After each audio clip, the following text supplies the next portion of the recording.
स्वागत है आपका द मोबाइल इंडियन में और आप देख रहे हैं रिपोर्ट कार्ड 2018। अभी तक हम आपको दो रिपोर्ट कार्ड दिखा चुके हैं, एक दिखा चुके हैं हमका Xiaomi का और साथ ही साथ हम आपको दिखा चुके हैं रिपोर्ट कार्ड Nokia का।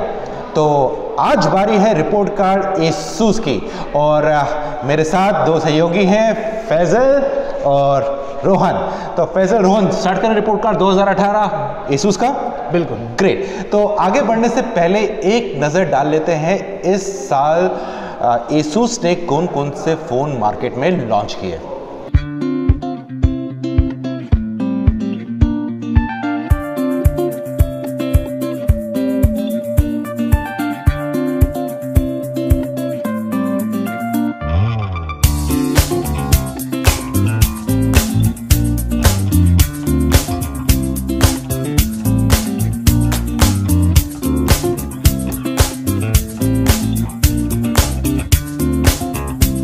इस साल भारत में Asus ने 7 फ़ोन लॉन्च किए जिनका एवरेज सेलिंग प्राइस आ रहा था ऑलमोस्ट 20,000 रुपये। लेकिन यहाँ पर जो नोट करने वाली बात यह है कि इन 7 फ़ोनों में 2 फ़ोन थे जो एक गेमिंग सेंट्रिक फ़ोन था ROG फ़ोन और साथ में एक हाई एंड फ़ोन भी उन्होंने लॉन्च किया था जो मिड एंड सेगमेंट में था, जिस सेगमेंट में वन प्लस का पकड़ काफ़ी टाइम से काफ़ी मजबूत थी, वो था Asus Zenfone 5G। तो स्टार्ट करते हैं हमारा रिपोर्ट कार्ड और सबसे पहले मैं फैजल से पूछना चाहूँगा, फैजल 2018 में सबसे अच्छा फ़ोन आपको क्या लगता है Asus का था? ओके, मुझे लगता है उससे पहले Asus की एक इशू रही है और 2018 में भी वो कहीं तो दिखी। इसको मैं बोलता हूँ द ब्रीविंग ब्रांड। ये हमेशा ब्रीव कर रहा है लेकिन ये अपने एक पोटेंशियल तक नहीं पहुँच पा रहा है। मुझे दिख रहा है जो अब इन्होंने ऑफ रिसेंटली कुछ लॉन्चेस किए और बहुत एग्रेसिवली प्राइस्ड हैं, तो उसकी वजह से हाँ लगता है कि अब एक बदलाव आया है Asus की सोच में। और दूसरा वो बहुत ही एक कंजर्वेटिव मार्केटिंग ब्रांड है जो कि उनको एक चेंज लानी पड़ेगी उसमें। अगर मुझे लगता है ये दो चीज़ें वो करे तो Asus एक स्ट्रॉन्ग कंटेंडर बन सकता है। जहाँ तक उनके मुझे लगता है सबसे अच्छे फ़ोन्स की, तो मुझे लगता है M1 एक अच्छा फ़ोन रहा at probably because of specs, pricing I would say okay, और शायद जो बैटरी का उसमें एक एक दखल रहा, एक अच्छी स्ट्रॉन्ग बैटरी। सो ये मिला के उसको एक अच्छा फ़ोन बना पाए Asus के लिए इस साल का। राइट। रोहन, आपके हिसाब से उनका सबसे स्ट्रॉन्ग फ़ोन कौन सा रहा साल का? तो अगर उसके सबसे स्ट्रॉन्गेस्ट फ़ोन की बात करें तो वो जैसे फैजल ने कहा कि Zenfone Max Pro M1 जो था उनका सबसे बेस्ट सेलिंग फ़ोन था 2018 का। और उसके एक 2-3 मेन रीज़न थे। एक तो जो Asus ने Xiaomi वाली टैक्टिक थोड़ी फॉलो की थी, एक एग्रेसिव प्राइस पॉइंट पे लाना है, कम पैसों में सबसे अच्छे स्पेक्स दे रहे हैं, जो आज तक खाली Xiaomi फोकस करता था। तो वो स्ट्रैटेजी अपनाते हुए Zenfone Max Pro लेके आए थे, जो उस टाइम पे Note 5 Pro जो Xiaomi का था वो उससे अच्छी कॉम्पिटिशन देता था। जहाँ पे Note 5 Pro उस टाइम पे अराउंड 14,000 के करीब प्राइस था, ये Asus 10,999 में वो लेके आए थे। तो एक काफ़ी अच्छा एडवांटेज यूज़ को लगा कि, और जो second most important thing Asus ने इस टाइम पे की वो थी अपना जो Zen UI था उनको अपग्रेड किया, एक काफ़ी स्टॉक एक्सपीरियंस लेके आए उसमें जी। और जो यूज़र्स को काफ़ी अच्छा लगा क्योंकि जो पहले के जितने भी आप Zen UIs देख लीजिए काफ़ी ब्लॉटवेयर थे, काफ़ी कॉम्प्लिकेटेड थे। Asus ने वो सब हटा के एक स्टॉक लेयर ले आए और काफ़ी ब्लॉटवेयर्स को हटाया, तो वो काफ़ी एक अच्छा ब्रांड के लिए रहा। राइट। तो अब रुक करते हैं आंकड़ों की ओर।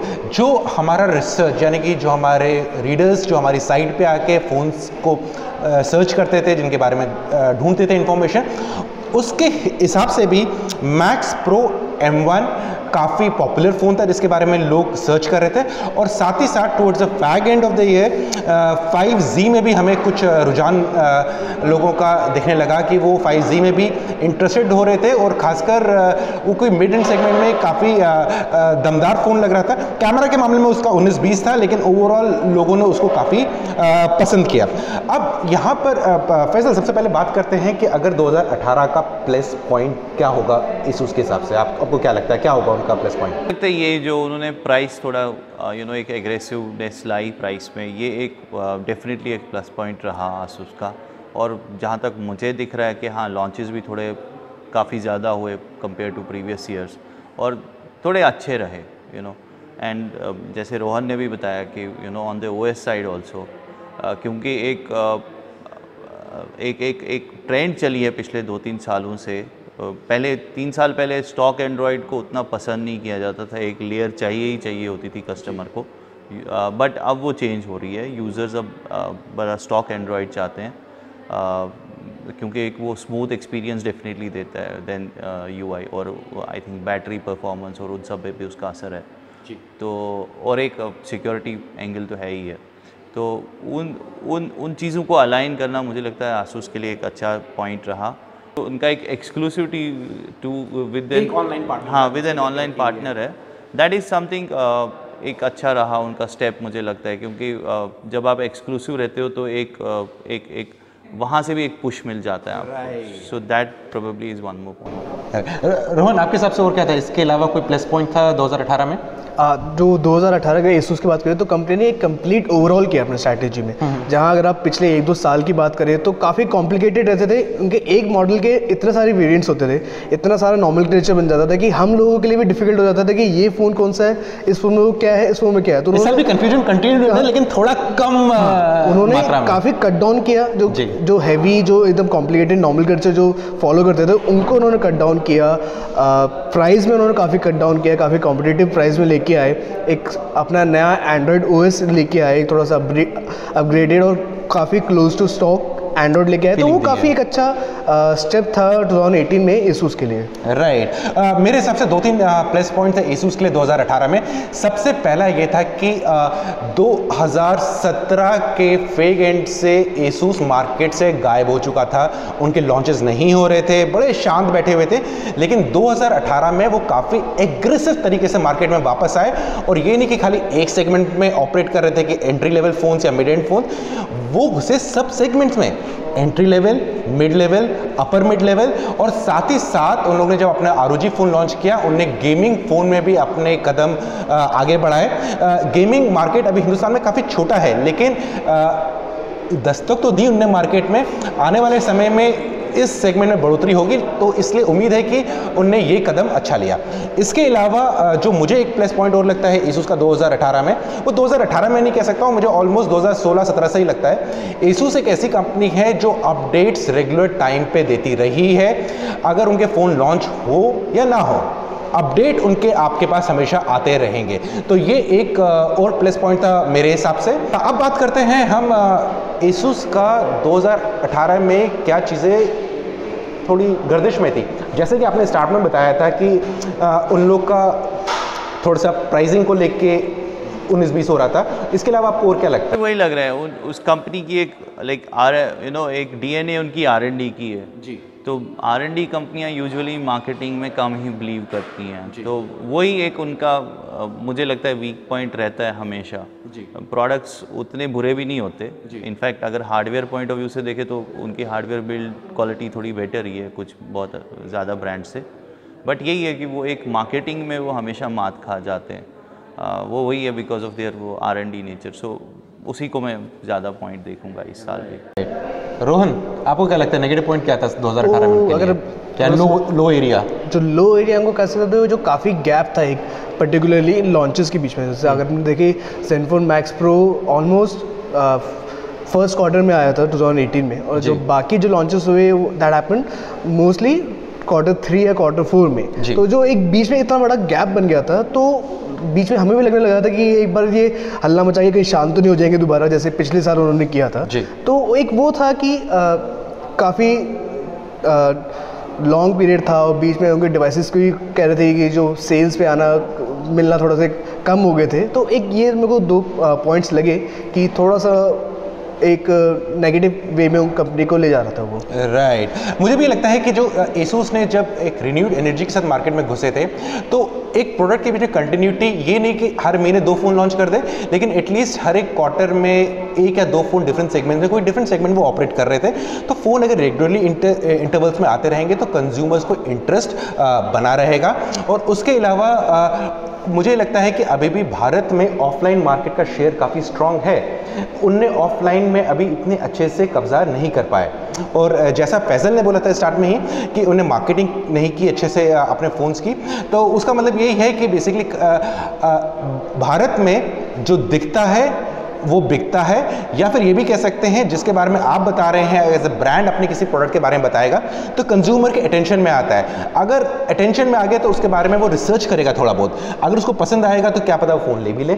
लेकिन इस फीचर में, इस सेक्शन में वो काफ़ी वीक रहे। लेकिन अब बारी है कि आगे बढ़ने की, और आगे बढ़ते हैं और बात करते हैं 2019 का आउटलुक एसूस के लिए। फैजल, मुझे यही लग रहा है, एक मुझे दिख रहा है वो जहाँ पे Xiaomi है और मे बी नोकिया है, उस सेगमेंट में आसूस को एक अब सीरियस प्लेयर लिया जा सकता है 2019 में, स्पेशली जब उन्हें लाइक प्राइसिंग, OS, ये सब एरियाज को एड्रेस किया है।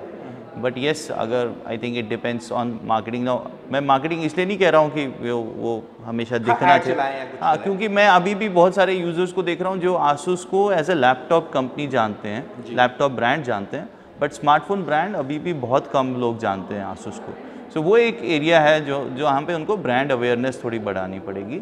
बाकी येस, मुझे लगता है वही वो से 8-9 हज़ार से 14-15 हज़ार तक के सेगमेंट में आसूस एक स्ट्रॉन्ग प्लेयर उभर के आ सकते हैं। राइट। रोहन, आपके हिसाब से आउटलुक क्या रहेगा 2019 तो का? अगर 2019 की हम बात करें एसूस के लिए तो प्लस जो एक तो जैसे फैजल ने कहा है कि एक जो प्राइस ब्रांड है वो फॉलो करेंगे, वो जहाँ तक मुझे लगता है कि जैसे वो 2018 में जो अपनी स्ट्रैटेजी थी वही 19 में भी कंटिन्यू करेंगे कि एक इस प्राइस रेंज में डाल दिया, फिर देन एक मिड प्रीमियम, लास्ट में अगर आए तो फिर एक फ्लैगशिप फ़ोन लेके आए तो दैट्स गुड। बट वो बहुत कम लग रहा है इस टाइम पे, क्योंकि मेजरली जो ब्रांड का फोकस है इस टाइम पे it's all the budget segment या तो मिड बजट सेगमेंट जो है उसी में वो मेरे को लग रहा है कि सिमट के रहेंगे ज़्यादा। और वहीं अगर हम बात करें इनोवेशन की तो इतनी कुछ खास इनोवेटिव जो एक ग्लिम्स है हमें वो दिख नहीं रहे अभी कि ROG फ़ोन में कुछ थोड़ा दिखा था। हाँ, ROG फ़ोन का एक था कि चलो एक अच्छा इनोवेटिव लाया था, आपको गेमिंग लाए थे, आपको लिक्विड कूलिंग, काफ़ी अच्छी टेक्नोलॉजीज थी। बट उसके अलावा अगर आप ओवरऑल देखें जैसे 5G हो गया, मैक्स और प्रो, तो स्पेक्स सेम है, सब कुछ ऑलमोस्ट सेम है जो एक आपको बाकी फ़ोन्स पे भी मिलते हैं। लेकिन जो इनोवेशंस करते हैं जैसे काफ़ी ब्रांड थे, अगर हम वीवो की बात करें जो इन डिस्प्ले लेके आया सब 25K में, जो एक अच्छी इनोवेटिव थी, काफ़ी अच्छा ब्रांड ने भी माना, तो वैसे टाइप के एक जो हार्ड हिटिंग इनोवेशन है वो थोड़ा सा लैकिंग मेरे को लग रही है अभी एसूस के साइड से। राइट। तो बहरहाल जो अगर बात करें कि एक रिपोर्ट कार्ड 2018 एसूस का, एसूस ने कुछ सही कदम उठाए हैं 2018 में, अब एक बड़ी मजबूत तरीके से मार्केट में वापसी करने की कोशिश की है। लेकिन 2018 तो ख़त्म होने वाला है, 2019 आ रहा है। अगर 2019 में भी वही कंटिन्यूटी दिखा पाए और वही प्राइसिंग स्ट्रैटेजी भी चलती रहे, लेकिन प्रोडक्ट्स के बीच में जो गैप है वो थोड़ा कम हो जाए, तो क्या पता अगले साल का जब हम रिपोर्ट कार्ड दे रहे होंगे एसूस टॉप 3 में हो सकने की उम्मीद है, क्योंकि दम है ब्रांड में इस टाइम पे। सो इसके साथ दीजिए मुझे इजाज़त, और फैजल और रोहन आप दोनों का बहुत शुक्रिया। जल्दी आएंगे आपके पास एक और नए ब्रांड का रिपोर्ट कार्ड लेके। So till the next time, good bye.